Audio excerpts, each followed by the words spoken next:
Here before, and especially with the roadblocks we tend to do in politics these days to make it harder for citizens to participate. So I'm thankful for each and every one of you for being here. When I say patriot, by the way, I always go back to the Webster's Dictionary of 1828, and the way that Webster defined that was that you're someone that loves your country, that you want to defend the values of your country.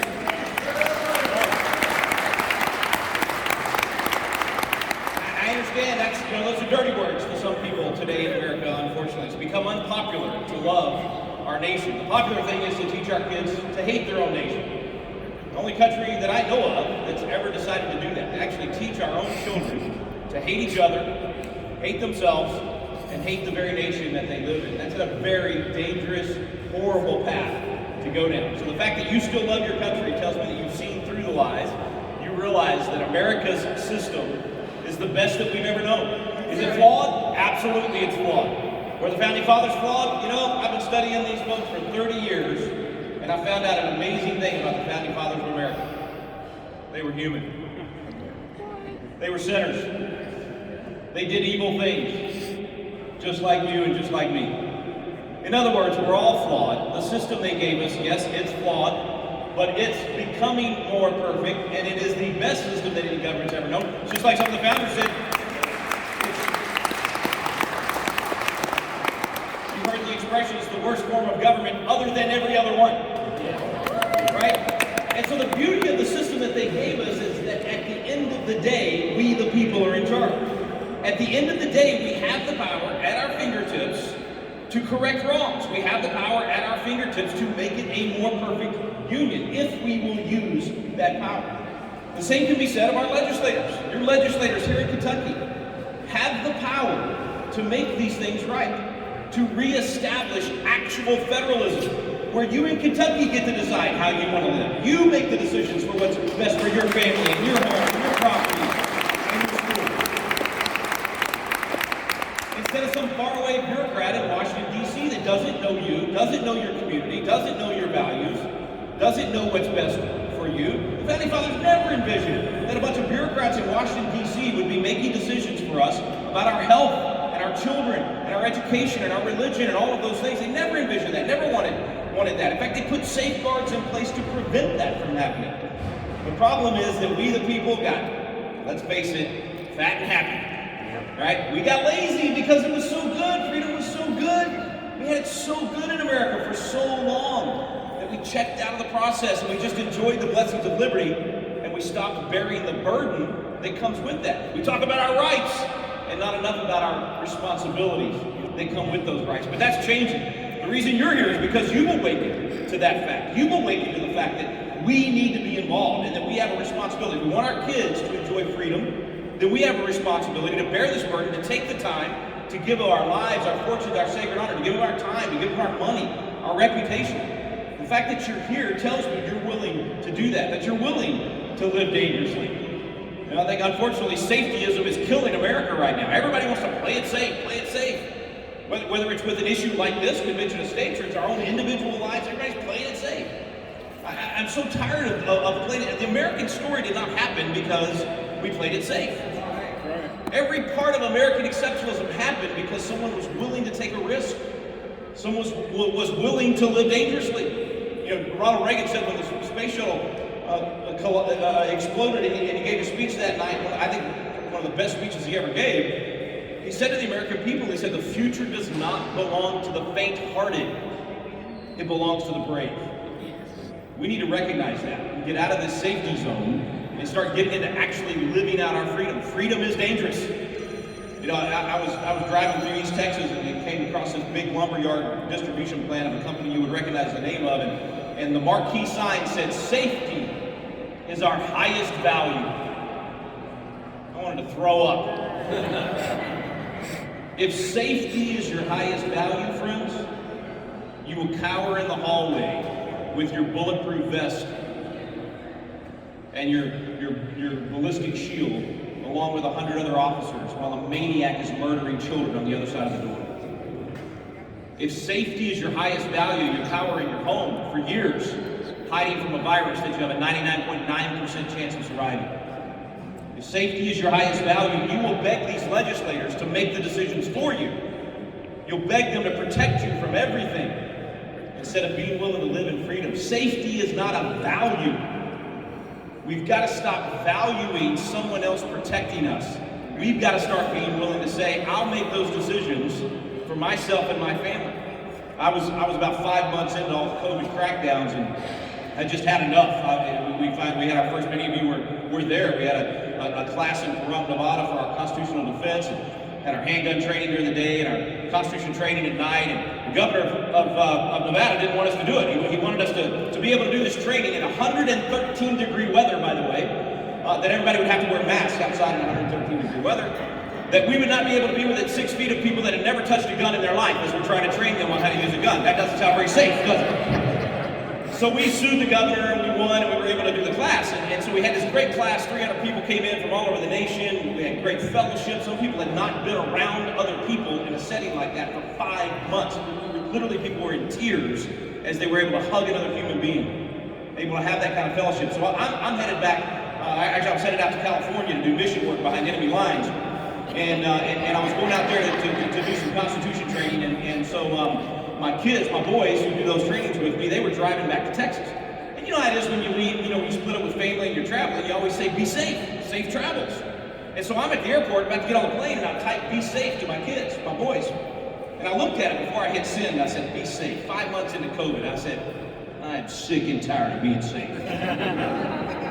So delete, delete, delete. Be dangerous.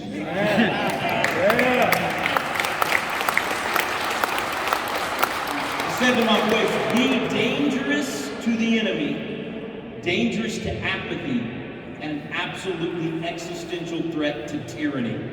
I'm not talking about foolish or silly or unwise in our decisions. I'm talking about being a terror to the terrorist. I'm talking about defending the defenseless. That requires being dangerous. And so we've got to get that mindset again that if we want to live in a free society, it's not risk-free.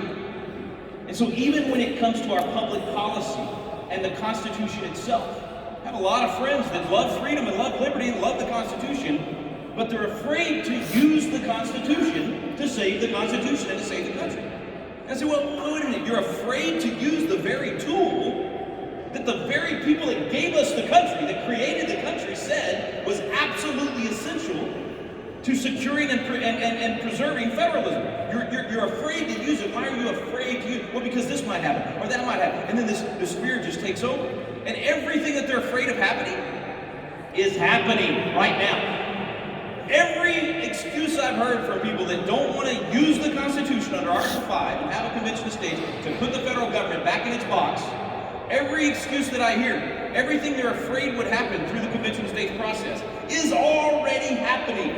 And it's being done from Washington, D.C. without constitutional authority. And so I say to them, stop being afraid and start living dangerously if you want. You can call it that if you want. But start living boldly. Start being willing to use the tools that we've been given. I think God's given us this moment in time. I think we've been planted here, you and me, right now. We have been planted for such a time as this. Now that doesn't mean we're going to solve all this overnight. This is going to take time. But He's put us in this place together because we share a generational perspective.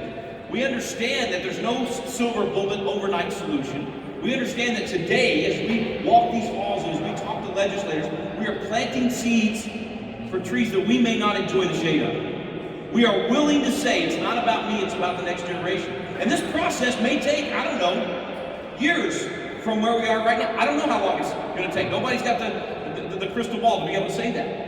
But every meeting we have, every person we talk to, everyone we put through a Constitution class, every time we do these things, we are taking the steps towards restoring this constitutional republic. Now, will it happen in my lifetime? I don't know. I hope so. I believe so. I think we've got incredible momentum. I think there's an awakening happening in the country. We've got almost 24,000 Constitution coaches across the country now. Think about that. So people are hungry. They know something's wrong. Their gut is saying something's wrong. What can I do about it? And they're getting engaged. They're active in their, what are they throwing at me this time? I don't know. They're becoming active and they're becoming informed And that's the best part of everything that's going to happen today. You're going to learn something. The people, the legislators and the staff you're going to talk to together, we're sharpening each other's countenance just by being here and being a part of this process. So I want to challenge you to take on that patriotism, that love of country again. Don't buy into the lies about America and who we are. Absolutely imperfect, but the greatest nation that has ever existed on the planet, the most powerful, the wealthiest, the most benevolent nation the world has ever known. And we've got to stop being embarrassed about the American story and be proud of the American story and where we came from. Let that patriotism fuel your activity and fuel your willingness to give of your life, your fortune, and your sacred honor to make this thing happen. I hope that I hope that you have the long-term view, the generational view that I'm talking about. And I'll close with this, because we've got a really cool speaker that's going to bring this thing home, and someone I am honored to share the stage with, a true patriot for sure, and has proven it in the trenches, on the front lines. A lot of people can say I believe this or I've done this. This guy you're about to hear from has been there when all of the odds were against him and people were calling him every name in the book, and he stood firm. He's got enough backbone to make a freight train take a dirt road. You know what I'm saying? That's a person of courage, and that courage has become contagious. So you'll hear from him in just a second. But I want you to take this mindset with you from today, because you got to know that this is going to take time to do the things that we're fighting for. And you've all heard the story, but I'm going to tell it anyway, because I think, partly because of what I think is going to happen this year in 2023 and in 2024, having that long-term view. So there was a time when this nation actually had a constitution that allowed for slavery in this country. It was a time when our Constitution, as imperfect as it was, allowed for something that I would hope everyone in this room, everyone in this building would say violated the principles and the values and the ideas in the Declaration of Independence. But yet there it was, right there in our Constitution, and it was allowed for in this nation. Therefore, we used Article 5 to make the nation better. We amended the Constitution with the 13th, 14th, and 15th Amendments. Now, we used the other option. It started in Washington, D.C. in Congress, and then came to the states for ratification. Not the one we're trying to do now, that we know Washington's not going to do the things that need to be done. But we did. We used the Constitution to make the nation better. It did not happen overnight, though. It took multiple generations to get that right. And for multiple generations, there were people in this country willing to do whatever it took to lay down their lives, to sacrifice their freedom in order for others to ultimately gain freedom. One of those guys was John Quincy Adams. The first father-son team before the Bushes a long time ago. The son of John Adams, our second president. He was our sixth president. He loses re-election, and he goes home and decides to run for Congress. Now, if you can imagine being the man on one end of Pennsylvania Avenue, and then you're going to go and be one of 535 between the House and the Senate both. That's a step down, you would think, right? But he's willing to do it. Why? Because he becomes known as the hellhound of abolition, the hellhound of slavery. His whole purpose was to end slavery.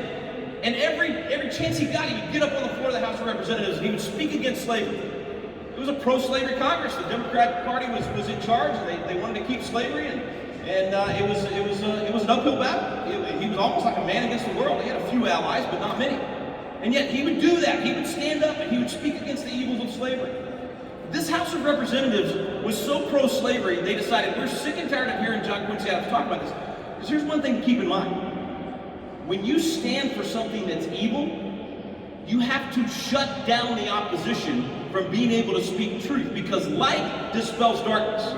And if you allow people to speak the truth and shine the light, you're going to end up losing if you're the one on the evil side of the equation. So the formula for the evil side of the equation has always been silence the opposition. That's what Marxists do. That's what communism is all about. That's what the pro-slavery movement did as well. So they silenced John Quincy Adams by passing this gag order that said he couldn't get up and talk about slavery. We started thinking about that and said, when you're a rules guy, you think, what happens if I violate this rule that they passed? And if he violated the rule, they would censure him. Well, to censure him, they had to have a censure trial. So if they have a censure trial, what are they going to be talking about? Getting rid of slavery. And what he was talking, so he's like, you're going to do a censure trial? I get another chance to talk about the evils of slavery? I'm in. So he does. He gets censored. Anyway, this goes on year after year. I mean, we're talking week after week, month after month, year after year, he's fighting for what's right. 13 years of this. How long? Who's been doing convention of states for more than a year? Who's been doing convention of states for more than 5 years?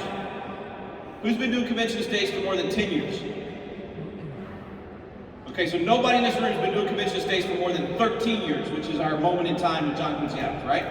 13 years into it. If I had gotten zero progress after 13 years of fighting, I would be questioning whether or not my sanity was, if I was doing what I was supposed to be doing, right? I'd be saying, Lord, am I really supposed to be doing this? I'm not getting anywhere. He wasn't getting anywhere. He was making no progress 13 years into it, but yet he just kept doing it, kept doing it, kept doing it. This reporter comes to him and says, why are you wasting our time? What is your problem? You're wasting your life? You're wasting Congress's time? You're wasting my time? What's the point? And John Quincy Adams said what you've all heard and what I hope you'll have as your philosophy, not only in this movement that we're in right now, but in any part of your life that takes time to accomplish. He said, duty is ours, results are God's. Duty is ours, results are God's. And then he goes back to Congress and he keeps coming up and trying to get rid of slavery and still not making any progress. He does it for another 4 years. 17 years he fought to end slavery.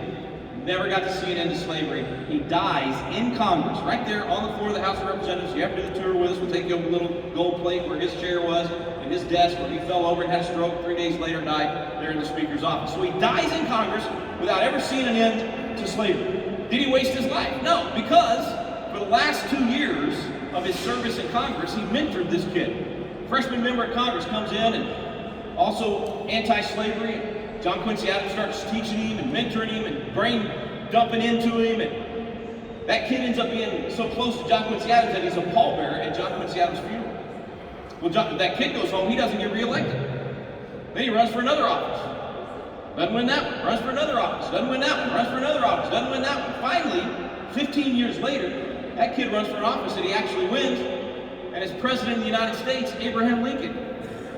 And Abraham Lincoln implements the exact same plan that John Quincy Adams has been trying to pass. Ended in the District of Columbia first, where we have authority, right down the line.